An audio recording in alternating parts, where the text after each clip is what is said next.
ये कहानी है गया गांव की। एक ऐसा गांव जहां दूर दूर तक हरियाली फैली थी और गांव के पीछे घना जंगल शुरू हो जाता था। उसी जंगल के किनारे एक सादा सा मिट्टी का घर था। इस घर में रहता था मोहन, गांव का सबसे मशहूर आदमी।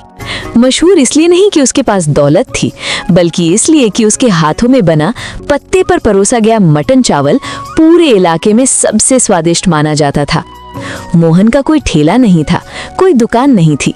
वो अपने ही घर में मटन पकाता और घर के बाहर नीम के पेड़ के नीचे लोग पत्तल बिछाकर बैठ जाते। जंगल की ठंडी हवा, लकड़ी की आंच और मसालों की खुशबू सब मिलकर ऐसा माहौल बनाते कि भूख अपने आप दोगुनी हो जाती। एक दिन दोपहर से ही मोहन चूल्हे पर मटन चढ़ा चुका था।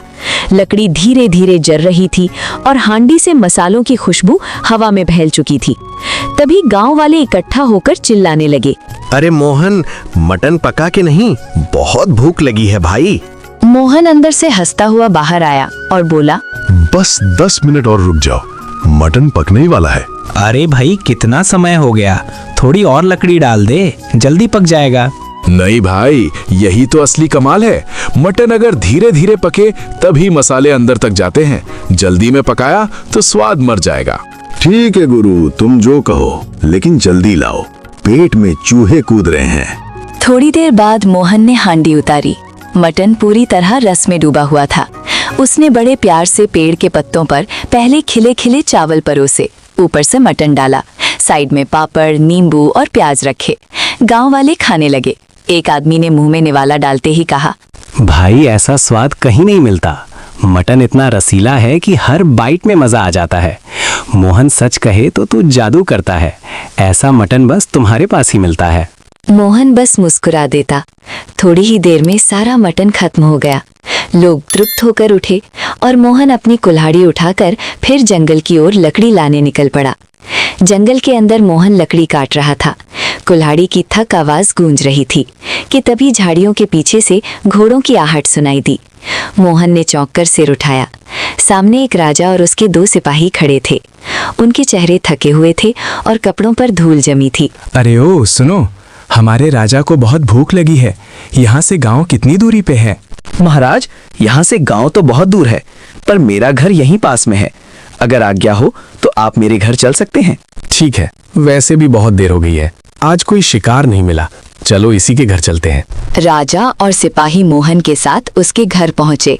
मोहन बोला, महाराज, थोड़ा समय दीजिए, मैं आपके लिए बढ़िया मटन चावल बनाता हूँ। ठीक है, लेकिन जल्दी बनाओ, भूख बहुत तेज लगी है। मोहन फुर्ती से काम में लग गया। थोड़ी ही देर में वो मटन चावल परोस लाया। राजा जमीन पर बैठा और जैसे ही पहला निवाला मुंह में डाला, उसकी आंखें चमक उठी। वाह, सच कहता हूँ, ऐसा स्वाद मैंने कभी नहीं चखा। इतना रसीला मटन हमारे राज्य में कोई ऐसा नहीं बनाता। महाराज, ये हमारे गया गांव का मशहूर मटन चावल है। इसे धीरे पकाने में ही इसका असली स्वाद छुपा है। खाना खत्म कर राजा और सिपाही चले गए। कुछ देर बाद मोहन गांव सामान लेने गया। वहां कुछ लोग घबराए हुए मिले। मोहन, तुम्हें पता है, पास के गांव का राजा हम पर हमला करने वाला है। अभी थोड़ी देर पहले वही राजा अपने सिपाहियों के साथ रास्ता ढूंढ रहा था। हमारे राजा ने पीछा किया, पर वो छिप गए। ये सुनते ही मोहन के पैरों तले जमीन खिसक गई। उसे याद आया, वही राजा उसके घर खाना खाकर गया था। वो दौड़ता हुआ घर लौटा और अंदर जाकर बुदबुदाया, अगर हमारे राजा को पता चल गया कि मैंने दुश्मन राजा को अपने घर में छुपाया था तो मेरी खैर नहीं। गांव के राजा तक ये खबर पहुंच चुकी थी कि गांव में किसी आदमी ने शत्रु राजा को अपने घर में छुपाया था। राजा आग बबूला हो उठा। उसी दिन दरबार बुलाया गया। दरबार में राजा ने गुस्से में घोषणा की, जिस किसी ने हमारे दुश्मन को अपने घर में पनाह दी है, उसे ढूंढकर मेरे सामने लाया जाए, और जो भी उसकी खबर देगा उसे मैं ढेर सारे स्वर्ण मुद्राएं और जवाहरात दूंगा। राजा की ये घोषणा सुनते ही खबर गांव में आग की तरह फैल गई। चौपाल, गलियां, खेत, हर जगह बस इसी की चर्चा थी। अरे, अगर मुझे पता चल गया कि वो गद्दार कौन है तो मैं तो मालामाल हो जाऊंगा। ऐसे थोड़ी पता चल जाएगा, खोजबीन करनी पड़ेगी भाई, तभी कोई सुराग मिलेगा। ये सारी बातें चुपचाप सुन रहा था मधु, जो मोहन के घर के पास ही रहता था। अगर राजा इतने हीरे जवाहरात दे रहा है तो लगता है किस्मत अब मुझ पर मेहरबान होने वाली है। उसे याद आ गया कल शाम मोहन के घर के पास से घोड़ों की आवाज आई थी। मधु तेज कदमों से मोहन के घर पहुंचा और बाहर से चिल्लाया, अरे मोहन, ओ मोहन, घर पर है क्या? अंदर से कोई आवाज नहीं आई। लगता है जंगल लकड़ी लेने गया होगा। तभी पीछे से मोहन आ गया। अरे रघु, अभी तक मटन पका नहीं है, थोड़ी देर में आना। मैं मटन खाने नहीं आया भाई, एक खबर देने आया हूँ। राजा ने ऐलान किया है, जो कोई उस गद्दार की खबर देगा जिसने दुश्मन राजा को घर में छुपाया था, उसे ढेर सारे हीरे और जवाहरात मिलेंगे। ये सुनते ही मोहन का चेहरा पीला पड़ गया। अरे पर अब किसे पता होगा कि किसने दुश्मन को छुपाया था? पर मुझे पता है ना। मोहन के पैरों तले जमीन खिसक गई।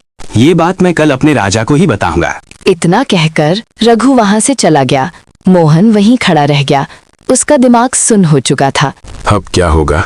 अगर राजा को पता चल गया तो वो मुझे जिंदा नहीं छोड़ेंगे। दूसरी ओर दुश्मन राजा अपने महल में आग बबूला था।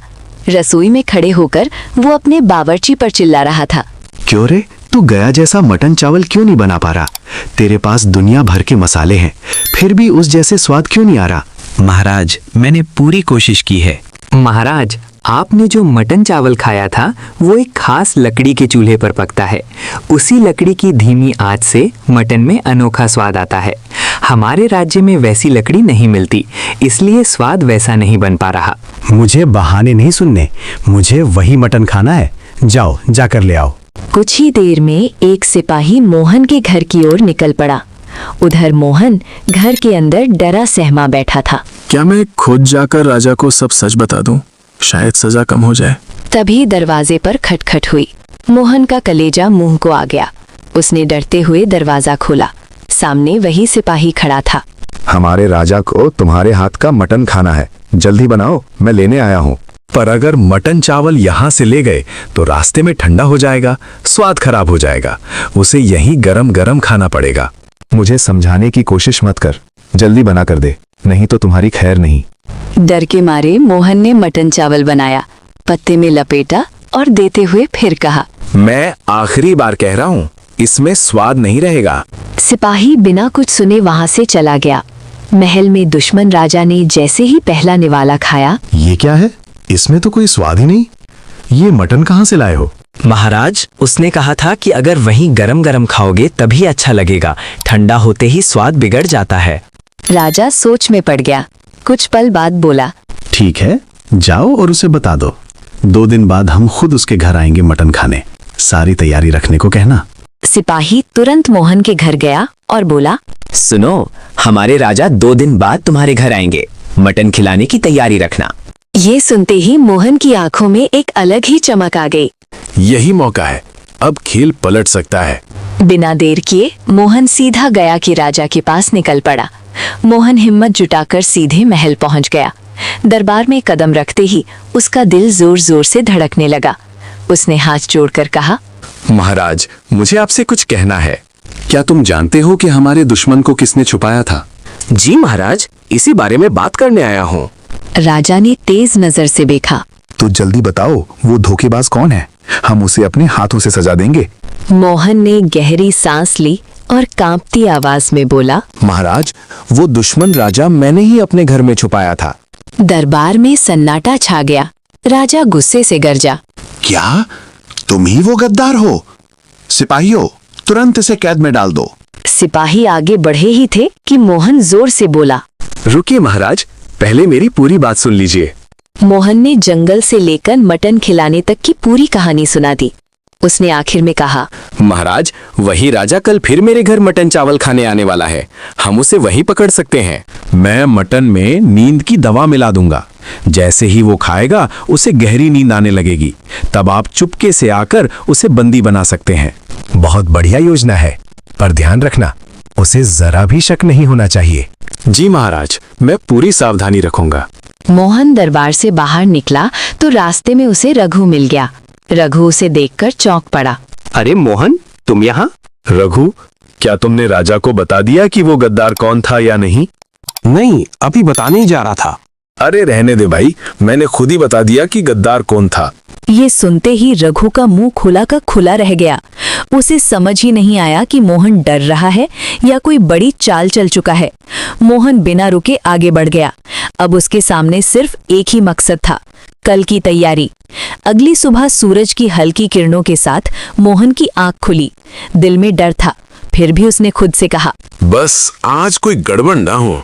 ये सोचकर वो तुरंत काम में लग गया। मटन को अच्छी तरह धोया, उसमें मसाले मिलाए और लकड़ी के चूल्हे पर हांडी चढ़ा दी। धीमी आंच पर पकता मटन पूरे घर में खुशबू फैला रहा था।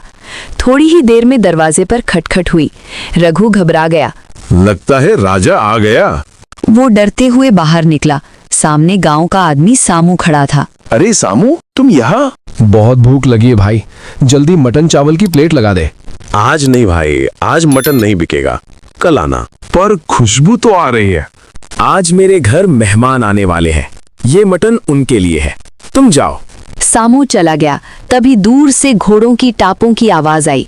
कुछ ही पल में दुश्मन राजा अपने 2 सिपाहियों के साथ आ पहुंचा। मोहन मटन बनाया है ना? जी महाराज, बस 5 मिनट रुकिए। वो अंदर गया, पत्ते पर मटन चावल परोसा। उसने पहले ही उसमें नींद की दवा मिला दी थी। राजा जमीन पर बैठा और खाने लगा। वाह, क्या स्वाद है! ऐसा मटन तो मैं रोज खाना चाहूँ। खाकर उठते हुए राजा हंसकर बोला, मोहन, सच कहूँ तो तुम्हारे हाथ का मटन लाजवाब है। कुछ दिन में रोज यही खाऊंगा। काश तुम्हें पता होता कि आगे क्या होने वाला है। बहुत खा लिया, अब नींद आ रही है, थोड़ा यहीं आराम कर लेता हूँ। ये कहकर वो वहीं लेट गया। बाहर उसके सिपाही इंतजार कर रहे थे। कुछ ही देर में झाड़ियों के पीछे से गया गांव के राजा अपने सिपाहियों के साथ प्रकट हुए। उन्होंने इशारा किया और चुपचाप अंदर घुसे। गया के राजा ने धीमी आवाज में कहा, सिपाहियों, इसे इसी वक्त बांध लो। सिपाहियों ने दुश्मन राजा और उसके दोनों सिपाहियों को बिना आवाज किए बांध लिया। जब तक दुश्मन राजा की आंख खुलती वो कैदी बन चुका था। दुश्मन राजा के पकड़े जाने के बाद गया गांव में खुशी की लहर दौड़ गई। अगले ही दिन राजा ने दरबार में मोहन को बुलवाया। राजा ने सबके सामने कहा, मोहन, तुमने हमारे राज्य पर से बहुत बड़ा खतरा टाल दिया है। तुम्हारी बुद्धि और साहस ने हमें बचाया है। महाराज, मैंने तो बस अपना कर्तव्य निभाया। राजा ने उसे इनाम के तौर पर हीरे और सोने के सिक्के दिए। इनाम मिलने के बाद भी मोहन बदला नहीं। वो फिर से रोज की तरह अपने घर में मटन पकाता और पेड़ के नीचे गांव वालों को पत्ते पर मटन चावल खिलाता। लोग पहले से भी ज्यादा प्यार से आने लगे। एक दिन मोहन जंगल में लकड़ी तोड़ रहा था। कुल्हाड़ी की आवाज गूंज रही थी कि तभी पीछे से आवाज आई, अरे सुनो, यहाँ से गांव कितनी दूर है? मोहन की कहानी यहीं खत्म होती है, जहाँ हर मोड़ पर स्वाद, समझदारी और इंसानियत साथ चलती है।